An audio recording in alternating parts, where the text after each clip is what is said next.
Okay, here's a question for you guys.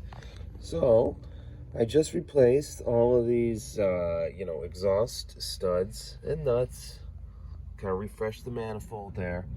And I did it with the engine inside the car. I didn't pull the engine, right? And I thought, well, it's good for you, Chris. Like, that was tough to do, and you did it. Even though all these nuts are hard to get to and all this good stuff. So now I'm running into the problem of trying to torque these things, right?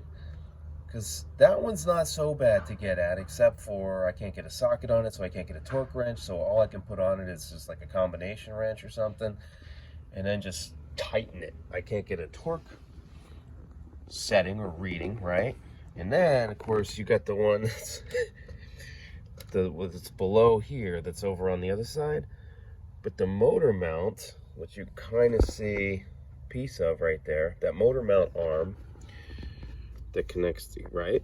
That is like blocking. I can't get at that. I mean, I can barely touch it, so I can't torque it, right?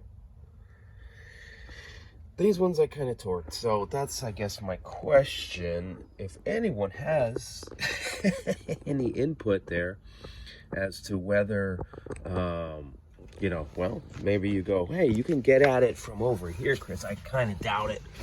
I mean, I've been in here a bunch of times, but maybe you guys will tell me there's something I'm missing. But, got those okay. But basically, I got to get underneath the intake or exhaust manifold, rather, to torque those nuts, right? Any ideas? Or should I just run it? Tighten them up as much as I can, hop under there and kind of check them, listen for leaks. I don't know. Tell me what you think if you got an idea, or if you're like, Chris, good for you getting it out, but like basically you're supposed to pull the engine, which I think is kind of the way. So I should kind of also let you know that, this little naturally aspirated 5-cylinder is a great little bulletproof, good sounding motor, but it's probably not going to live in this car forever.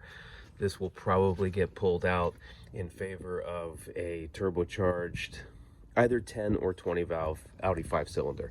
So we can talk more about that later, but for right now, I'm just doing the old original exhaust manifold, trying to get it torqued down, for obvious reasons. All right, let me know what you think.